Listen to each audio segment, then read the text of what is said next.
In 1974, Rio was hot. So was Fleet Street's pursuit of a criminal. What's Mackenzie's story? Says he knows where to find Ronald Biggs. Does he, by?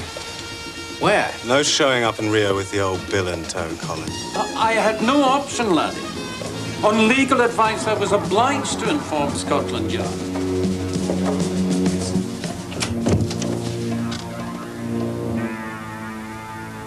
Hello, Ronnie. The Great Paper Chase, Friday at 9:30 on BBC1.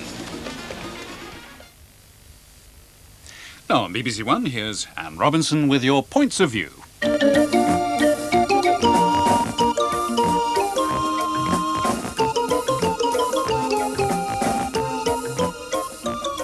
Hello and good evening, Anne. Long live Prince Charles! Yes, as far as you are concerned, those who design glass skyscrapers deserve every stone thrown at them, and the special omnibus written and presented by HRH, in which architects were knocked all over the shop, was a resounding success. Over and over again, your letter said how much you agreed with the royal view. As Anne Madigan of Crick puts it, It has taken a prince to utter the thoughts of the common man, to voice at last the thoughts that so many of us have longed to shout at the architects and planners.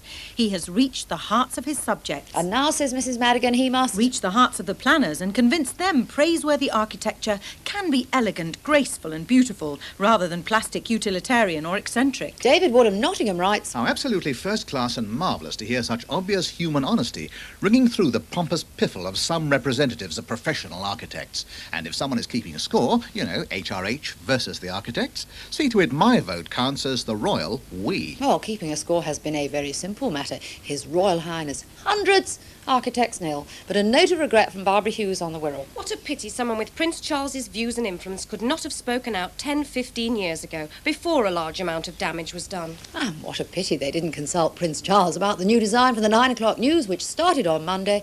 And here are a few of your comments. Ah! And? Yuck! And then again. It's terrible. Or if you prefer. It's a shambles! In short, you don't like the start, you don't like the music, you don't like the background. You tell them, Kenneth Ward of Tunbridge Wells. New unrecognisable introductory music, no statement that it is the news to warn you if you're busy elsewhere in the house, and the newscaster against a diffused, muddled background. Well, quite. Mrs. Jory of Hitchin was so diffused and muddled by it, she wrote to ask, Are you serious, or is it a Halloween joke? On the other hand, David Bull of Coombe Down seems to understand it quite well. Yes, I think I know what the idea is. The bobbing of secretarial heads, the flickering of computer screens, the toings and froings of busy journalists behind the newscaster all add a touch of immediacy and of earnestness. But, he says... They are also very distracting. Yes, so much so. Elizabeth Osborne of Amersham was... Instantly reminded of the delicious French and Saunders sketch. You mean this one, Elizabeth? Grand Prix from Monza.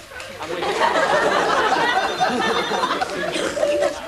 Nigel Mansell may not be a starter. That's exactly what the problem is, but Murray Walker is our reporter out there. It's the director. He wants us to move our things back in. We'll never be seen now.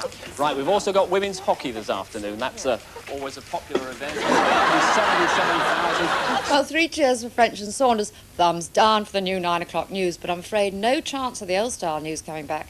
But I'll tell you what, let's wave it a last goodbye. The 9 o'clock news from the BBC with Julia Somerville and John Humphreys.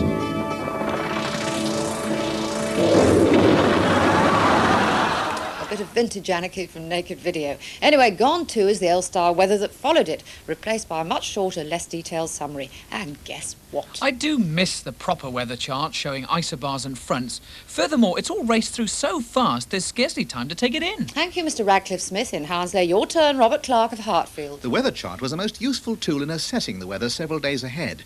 Pretty graphics don't compare with the combination of a weather chart and the satellite picture, particularly when so many of us only get the opportunity to view the weather at this time of day. Final word from you, Alan Bradford of Teignmouth. National news followed by local weather, then local news followed by national weather.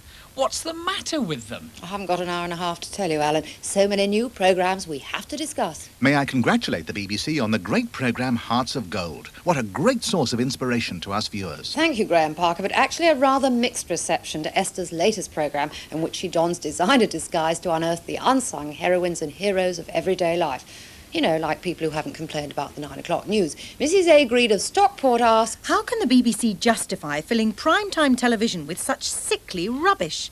I accept that the people honoured deserve recognition, but some tin heart on a piece of ribbon is not, in my opinion, the way. Esther Ranson and her co-presenter with their condescending smiles and manner made my stomach turn. criticism, too, of Esther dressed up as Doc Cotton and going funny all over the pavement in the city. Catherine Dillon of Great Crosby writes, I must protest at her tasteless antics. As an epileptic who sometimes has fits in public places, I rely on the goodwill of passers-by. Their kindness has frequently saved me from injury and embarrassment. Several have gone to considerable trouble to ensure that I reached home safely. I did not find Miss Ranson's stunt the least amusing. I can only think it would be likely to deter good-hearted people from giving help to those who genuinely need it. The Sunday before last also saw the start of the 3-part drama Firstborn, in which the delicious Charles Dance plays a scientist who creates a monster, part baby, part ape. Mrs. Porter of Crowborough went right off it even before she saw the first episode. I am absolutely disgusted. I think we've got that, Mrs. Porter of Crowborough. With the BBC about the programme Firstborn. What a sick... And that, Mrs. P. sick lot the BBC programme planners are. Yes, they should be ashamed of themselves, says Mrs. Porter, because... A few weeks...